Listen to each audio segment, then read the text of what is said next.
In today's video, I want to introduce a very simple buy-sell indicator in TradingView that is very powerful in identifying turning points of the market. To add this amazing indicator to our chart, here we click on indicators and we search magic ribbon.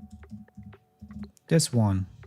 Red K Magic Ribbon, which is written by someone named Red K Trader. Alright, this is the indicator, and as you can see, we have a ribbon overlaid on the price chart that changes color between red and green. They are a kind of like having two moving averages that cross each other, but they are not simply two moving averages. This line that is moving closer to the price action is our fast line, which is a compound ratio weighted average. It's a moving average where the weights increase in a logarithmic linear way. This line has two components, which one of them is length, that is actually the look back period of the moving average, and the other is smooth, which is actually the smoother line of this for trading signals. If you pay attention to our fast moving average line, you can see that it changes color between orange and green, which actually tells us about very short-term direction changing in the market, actually early signals on the turning points of the market. When it changes from orange to green, it shows upside turning point of the market, and when it changes from green to orange, it shows downside turning point of the market. But not all of these signals show true turning points of the market, and many of the times the color changing shows a pullback or a short pause in the market, so we don't take trading decisions only based on color changing of this line. Alright, so this is our fast moving average line, and this line, which changes color between green and red, is actually our slow moving average line, and it's a multi-weighted moving average, and it provides a smoother line, and it gives us the ability to track longer term trend of the market. For this line, also the color changing gives us signals on the turning points of the market. When it changes from red to green, it's a signal on upside turning of the market, and when it changes from green to red, it's a signal on downside turning of the market. Please pay attention that here also some color changing of this line may only foreshadow a pullback within longer trend. Alright, the main idea behind this indicator is that when these two lines agree on the same direction, we can say that the trend is possibly confirmed, and when they don't agree on the same direction, the area between the two lines becomes gray, as you can see in these parts on the chart, and when they agree on the same direction, it's filled with red when it's a downtrend and filled with green when the trend is up. So for example, here the ribbon is red, telling us that the price is declining strongly, but here it became gray, which says the selling pressure is weakening. There are two probabilities. One is that it's a sign of a pullback or short pause, which was the case here, or it may be a sign of a reversal. For example, here after this gray ribbon, the ribbon turned to green and we had a deeper pullback. So when you see the ribbon becomes gray, it means that short-term movement of the market is weakening. As you probably realized by now, the crossover of these two lines are actually point of interest for us, which are actually part of the color changing of this ribbon that you see on the chart. If you pay attention, you can see that the color changing of this line, which is our fast moving average line, happens first, and it actually makes the ribbon gray. This is logical to have an early signal from this line because it's our fast line dealing with very short-term movement of the market. Then the crossover signal happens, and after that the color changing of this line. Sometimes they happen at the same time, like what happened here, and sometimes the color changing of this line happens later after the crossover signal. Depending on the trading strategy, each of these signals can be effectively used for entering a trade. The important point about these signals is that, like any other moving average tools or crossover signals, these are also very prone to be false signals. After each of these ribbon signals, you can see that the market truly moved in that way, sometimes very short or just a pause, and sometimes a longer movement of the market. So not all of these signals are suitable for trading, and we need to somehow filter the false signals. This indicator also provides moving average lines with different length that you can add to your chart from here. For example, we can add a moving average line, a simple moving average line with length of 100 to our chart that can help us on the direction of the market, the overall direction of the market. For example, here, since the price is below the moving average with length of 100, the market is considered to be in a downtrend, and we only take the selling signals, and and we don't take the buying signals. And on the other hand, when the price is above MA100, the market is considered to be in an uptrend, so we only take buying signals, not selling signals. This indicator is a perfect choice for trend following strategies because it effectively shows every turning points of the market and also gives us an alert when the current movement of the market is weakening, or on the other hand, the counter trend movement of the market is gaining strength. Also, by providing different range of signals, it can be used by any types of traders. For example, aggressive traders may take the early signals when they see color changing of this line, so they can enter a trade in the early stages of the trend developing. And on the other hand, conservative traders may wait until the market turning is confirmed. This indicator is very powerful in showing us when the market is changing its direction, but like any other tools in technical analysis, you should never take your trading decisions only based on this indicator, and you must use it in conjunction with other tools and aspects of technical analysis. Alright, that's it. Thank you for watching this video. If you have any questions, feel free to ask and leave a comment for me. I'll answer your questions as soon as possible. If you haven't subscribed to my channel, please subscribe and hit the bell so you get the notifications of my new videos. See you guys in next video and good luck with your trading.